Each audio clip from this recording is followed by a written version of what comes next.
이번 영상에서는 인스턴스에서부터 한번 살펴보도록 할게요. 자, 모듈 인스턴스라고 되어 있죠. 잠깐 확대해서 한번 볼게요. 자, 구조적 모델링에서 하위 모듈이나 프리미티브 게이트를 포함하는 연결 과정이라고 되어 있죠. 자, 여러분들 이 말이 엄청나게 어렵게 느껴지죠. 자, 무슨 말인가 한번 볼게요. 우리가 어떤 베릴로그를 짤 때 모듈로 시작을 해서 엔드 모듈로 이렇게 끝이 나죠. 하나의 모듈이. 이 하나의 모듈은 또 새로운 안에서 다른 모듈들을 또 호출할 수 있어요. 이렇게 할 때 모듈을 어떻게 이런 것들을 모듈 인스턴스라고 하는데, 이런 모듈을 어떻게 불러와서 어떻게 쓸 것인가, 이런 것들을 하는 거예요. 그러면 모듈은 인풋과 아웃풋, 이런 포트들이 있죠. 이 포트들을 또 이렇게 연결해 줘야겠죠. 그래야지만 인풋을 넣어주고 이 상위 모듈이 또 상위 모듈의 인풋의 아웃풋의 값을 또 받고, 이런 것들을 하게 될 거예요. 여기 뭐 이렇게 어렵게 쓰여져 있지만 예제를 보면서 하는 것이 가장 좋을 것 같아요. 그 다음에 이제 모듈 인스턴스에서 파라미터를 포함하는 인스턴스라고 해서 파라미터의 어떤 이름들을 적어줘야 되고, 샵이라고 해서 어떤 또 이런 적는 방법이 있는데, 예제를 보면서 하는 게 가장 쉽겠죠. 그래서 예제를 한번 볼게요. 자, 이 예제는 DFF1이라는 D 플립플롭 1이라는 어떤 모듈이 있어요. 자, 이 모듈은 자, 아웃풋은 Q와 QB고 인풋은 데이터와 클락이에요. 자, 그 다음에 파라미터 딜레이라고 2라고 뒀어요. 이것은 그냥 딜레이라는 것은 2라는 것으로 지칭한다라는 거예요. 자, 그런데 여기에서 DFFU에 샵 딜레이 QDCLK라고 했고, 여기 A가 잘못 썼어요. A를 잘못 쓴 것이고, 자, not QB, Q. 자, 이 두 개는 다른 우리가 어떤 정의한 모듈이에요. 이 not도. 그러니까 이 모듈을 불렀죠. 그래서 여기에 인풋으로 이 인풋을 넣어준 거고, 여기에 인풋으로 들어온 데이터를 다시 여기 인풋으로 넣어준 것이고, 이 Q는 이 DFFU라는 것의 출력이겠죠. 그래서 출력으로 이렇게 나오는 것이고, 여기 not도 Q가 QB가 not돼서 이렇게 나오는 것이겠죠. 이런 형태로 우리가 새로운 모듈 안에서 새로운 모듈들을 이렇게 불러서 쓸 수 있다라는 거예요. 자, reg4라는 모듈이에요. qdclk가 input output이고, output은 q 4비트짜리고, 입력은 input 4비트짜리 d예요. input clk도 클락도 input이에요. 자, 와이어라는 Q와 D를 하나 더 줬고, 이 출력은 와이어란 뜻이죠. 아웃풋이.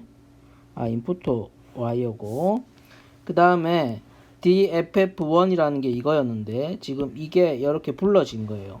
그래서 이렇게 입력을 넣어준 거예요. 그런데 여기 보면 클락을 그대로 넣어줬죠. 인풋으로. D 값을 이렇게 한 비트짜리로 해서 하위 비트 한 비트를 넣어줬어요. 자, 여기에 QB는 없죠. 안 쓴다는 얘기고, QD가 아웃풋으로 나온 값이에요. 자, 이렇게 쓸 수도 있고, 이것을 부를 때 이렇게 부를 수도 있어요. .clk는 clk, .d는 .d라는 게 요거죠. .q는 요거죠. 요렇게. q는 여기에서의 q 값의 첫 번째 비트. 그 다음에 1번째 비트. .d는 요거죠. 요렇게 여기에는 요 값을 넣어준다는 뜻이에요. 이해됐죠? 이렇게 연결을 어떻게 하는지, 부를 때 다른 모듈을 부를 때 어떻게 연결하는지 방법에 대해서 한 거예요. 그래서 요렇게도 할 수 있고 요렇게도 할 수 있고 혹은 요렇게도 할 수 있고 요렇게 하는 방법에서는 요 순서를 맞춰줘야 돼요. 요 순서를 매핑해서 가져가는 것이고 요렇게 지금 여기는 순서가 맞지 않죠. 순서가 맞지 않지만 이름으로 맞추는 거예요. 이름 요렇게 데이터는 데이터 요렇게 그래서 순서로 맞춰서 하거나 이름을 점 이렇게 점 이름이라고 해서 이름으로 매핑을 해줄 수도 있어요. 이렇게 두 가지 방식을 크게 많이 쓴다라는 것을 여러분들이 이해하면 되겠어요. 모두를 부를 때 어떻게 부르냐를 설명한 것이었어요. 자, 그 다음에 네, 요거는 뭐 넘어가죠. 요거는 넘어가도 될 것 같아요. 자, 프리미티브 인스턴스라고 되어 있죠. 프리미티브라는 것은 여러 가지가 있는데 가장 많은 것이 딜레이. 이렇게 샵하고 가로하고 딜레이 이렇게 쓰는 것이에요. 딜레이라는 프리미티브는 발생하는 전달의 지연을 알려주는 거예요. 실제로는 이건 시뮬레이션 상에서 우리가 알아서 주는 거예요. 자, 무슨 말인가 하면 하드웨어는 실제 정기적인 볼테이지 값이 전달되는 것이기 때문에 와이어로 아주 미세하지만 작은 딜레이가 존재해요. 이것을 시뮬레이션에서는 실제로 존재하지 않기 때문에 샵 딜레이라는 걸 통해서 실제 하드웨어에서의 발생하는 지연을 임의로 넣어주는 거라고 볼 수 있어요. 그래서 이렇게 임의로 넣어줄 수 있다라는 거예요. 자, 프리미티브 인스턴스에는 뭐 여러 가지가 이렇게 있어요. 이것도 나중에 나오면 예제로 한번 다시 살펴볼게요. 자, 이건 진리표니까 요거는 넘어가도 될 것 같아요. 우리가 자, 그 다음에 요걸 잘 봅시다. 지연의 시간에 표현되는 것 샵 딜레이 또는 샵 가로하고 딜레이 이렇게 줄 수 있다. 딜레이 그래서 라이징 할 때의 딜레이, 폴링 할 때의 딜레이 뭐 이런 것들이 있어요. 근데 우리가 자, 여러분들이 클락이라는 개념을 잘 알아야 되는데 우리가 하드웨어는 다 이렇게 클락에 의해서 동작을 해요. 클락을 위해서 동작하고 여기를 폴링 라이징 엣지라고 하고 라이징 엣지 그다음에 이렇게 떨어지는 부분 있죠. 이 부분을 폴링 엣지라고 해요. 자, 요걸 알아두면 되겠어요.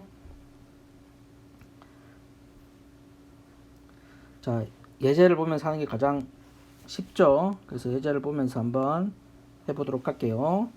end라는 게이트 이름 있고 이렇게 모두 있는데 end하고 샵 5 하면 5라는 게이트의 지연이 발생하게 만드는 거예요. 이거는 지연이 없는 거고 이건 지연이 5. 이거는 타임 스케일에 따라서 뭐 5 나노 혹은 5 마이크로세크 뭐 이런 식의 단위에 의해서 상승 2, 하강 3.